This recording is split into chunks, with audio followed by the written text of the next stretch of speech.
Good morning, good morning, good morning. All right, all right, all right. We live in the fake, live in the fake. Listen to me, brothers and sisters. First and foremost, I want to thank the good Lord above for another day, another opportunity. It is a blessing to be here today. It is a blessing to be able to come and just share a word with my brothers and sisters. It is a blessing, for this is the day that the Lord has made, and I rejoice in it, and I'm glad about it. Man, it is a blessing to see another day, y'all, just to have the eyes to be able to see. Man, just to be able to have the good health and strength and the warm blood running through our veins. There's some cold places in this world, y'all, and to be able to just have warm blood running through the vein. Man, it is a blessing to have life in itself, y'all. It is a blessing. For some, some angry that they made it to see another day. But me, boy, I am rejoicing in it. I am glad. I could have been dead in my grave last night. I could have been dead sleeping in my bed. But the Lord has allowed me to see another day. So I thank God for it, man. I thank God for another day. Lord, I thank you for another day. And if you watching this video, you ought to be thankful too that God has blessed you to see another day. Now, in this day, I want to just have a little morning motivation, man, to make sure that you're dressed for the occasion. Hopefully you got your armor of God on before you start your day, before you get out there in the world, before you start doing what you're doing. Make sure that you just, put on your armor of God. Put on the Lord Jesus, man. Put him on. Put him in your mind. Put him on your heart and in your gut. Make sure that you wear him, and you make sure that you got your shield of faith. That's believing, y'all. For all these things to work, you got to believe. So make sure you, above all things, that you got your belief, that you have your faith, and make sure you got your belt of truth on. Don't have your pants falling off you, man. Don't be caught with your pants down out there. Listen, the enemy waiting on that. The enemy ready to catch you slipping, man. You can't run too far if your pants falling. So make sure you got your belt of truth on. Make sure you got the shoes of gospel.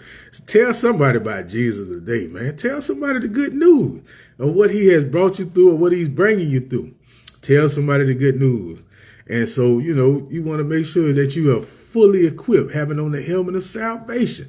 Make sure that you got Jesus on your mind. That's all, y'all. That's all the whole armor is. It's putting on the whole thing of Jesus. Just putting Jesus all through you. Making sure that you got Jesus first in your life. Making sure that you got him all the way on. And get on out the door, man. And then have your day. Go throughout your day. Do what you got to do. But making sure that you got him on first. Dress for the occasion. So, man, I just come to motivate my brothers and sisters, man, y'all. Listen to me.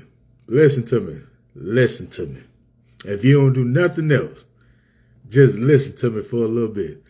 We are just characters in his story. Some say history. What history are you making? Listen to me. We are just characters in his story. That's all, y'all. Jesus said, don't worry. Some of us, man, we are worried. We're stressed out. You're worried with the things of this world. You worry about what you're going to eat. You worry about where you're going to sleep. You worry about these bills. You worry about all these things. The Lord said, don't worry. What did he say? Matthew 6, he said, man, listen. Seek ye the kingdom first, the kingdom of God first, and his righteousness. And all these things should be added unto you. So, seeking is not just something that you just do a one-time thing, y'all. Seeking is forever. Seeking is going after. Seeking is studying. Seeking is pursuing. Seeking is always chasing after the things of the Lord, the things of God, his ways, his righteousness. Seeking these things, going after these, studying these things, and you don't even have to worry about it. Trust and believe, y'all. I'm a living example, man. I used to be chasing money like crazy. I was chasing. I've been chasing money all my life. And now, money chase me, man. In the kingdom, you don't have to chase money, man. Everybody in the kingdom rich, man. Everybody in the kingdom got it, man. Everybody in the kingdom. It's called commonwealth. In the kingdom, we have commonwealth. We don't have to go chasing no money, man. We don't have to go chasing no bag. We don't have to go doing all these type of things. In the kingdom, the money chase you. You already got it. Like, you don't even have to, that be least of your worries, man. So, brothers and sisters, I come to motivate you today. If you don't like your situation, change your situation. If you tired of bills, stop making them. Man, faith without works is dead. So if you don't like your situation, man, listen, you want God to change everything. You want God to do everything. But God has given you everything that you need to do what it is that need to be done while you here. But you keep trying to live for your purpose instead of for his purpose. Oh my God, I didn't come here to preach today.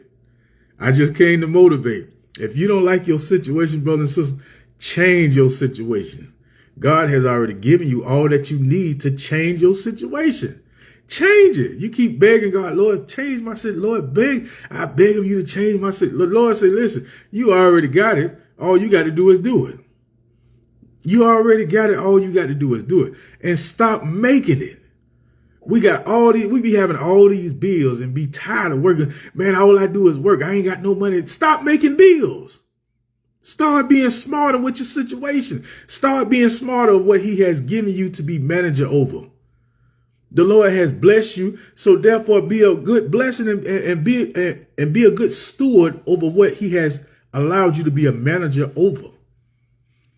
If you got all these things, stop making all these bills. Stop living outside your means. Stop trying to keep up with everybody and start doing what you need to do to become you and do you, who God has created you to be.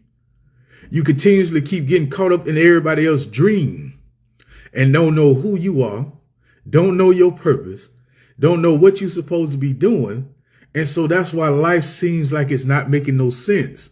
That's why life seems like it's so hard, because you still in a whole different realm. You in a whole different realm. You in a whole different dream. You in somebody else's life.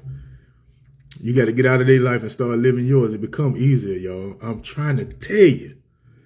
But see, what a lot of people don't understand is, and I'm going to get ready to leave here, but a lot of people don't understand is that for the promised land, there's a wilderness connected to that. There's a wilderness connected to that. There is a promised land, though. A land that's flowing with milk and honey. You understand what I'm saying? That means a prosperous land. For the Lord knows the thoughts that he has for us. For the Lord knows. See, if you get into his plans, then you can start to see the results of the land of the milk and honey. Then you can get into this land, which is called the kingdom of heaven. See, a lot of folks, they want to wait till they die to get to the kingdom. Man, God didn't create you to be dead, dying and dead. He created you for a purpose. And once you find that purpose, once you get into your purpose, once you start leaning into that purpose, once you start pursuing that purpose, once you start going after that purpose, then you start living in that purpose. And now you start living with him, living in him, and him in you. And you become to be in the land of the milk and honey. But you got to want it, brother and sister. I repeat, I cannot force you to this place. I cannot force you. But listen to me now. I'm telling you from experience, before you get to the land of milk and honey, you're going to have to experience the wilderness. You cannot skip through the wilderness. And if you complaining in the wilderness, guess what? Your trip will be longer than expected. It took the Israelites, it's supposed to take them 40 days from Egypt to the land that God promised them. From Egypt to the land of milk and honey. From Egypt to the prosperous land that God had prepared for them. It was going to take them 40 days to walk there on their journey. If they was to fly, it would take them 20 minutes to get there on a flight. If they was to drive, it would take them 7.5 to 8 hours, either by by car or by bus. But it took them 40 years, a whole nother generation later, to get to the promised land because of their complaining, because they wouldn't get rid of Egypt out of them. You cannot go into the promised land with sin still in you. You cannot go to the promised land with your ways still in you. You cannot get to the promised land with you trying to do you.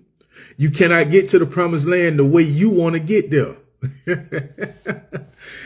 But I just come to motivate you, brothers and sisters.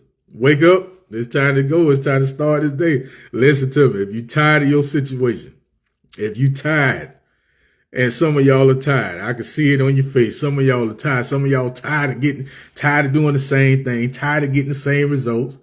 It seems like nothing ain't working. You're going to church. Yeah, you're going to church. You believe in the Lord, but your situation still ain't changing. That's because what you doing in church, your churching ain't being effective.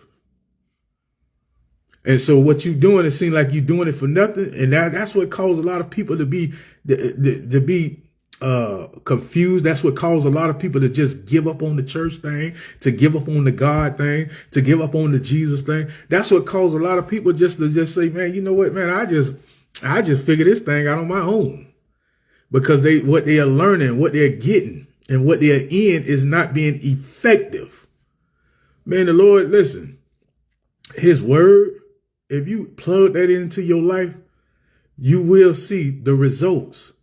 But you got to be just more than a listener and a hearer of his word. You have to be a doer. You have to put this word to work. You have to work it. It'll work if you work it. But if you just think it's just going to be some abracadabra, you looking for a magic trick or a magic show, then you missing the whole point. He said you have to work it. This word has to be worked in your life. It has to be studied. It has to be remembered. It has to be memorized. It has to be written on the tablets of your heart. You have to put this into your life. You have to work it. Even the evil people know that. And look how prosperous they is. But see, he got the riches of the enemy, the evil, stored up for the righteous. But you can't get there because you ain't right yet. You got to be right, man. What is being righteous? Righteous is being right standing with the Lord. That's all. Just being in right standing. How can you be in right standing if you don't know what you're supposed to be standing under and standing on? And that's the truth. That's the word. That's the laws. That's his ways. That's kingdom, y'all. Man, y'all come on and get into this kingdom, man. I'm trying to tell you, it's beautiful in the kingdom, man. But you can't get into the kingdom. You can't enjoy the kingdom. You can't reap the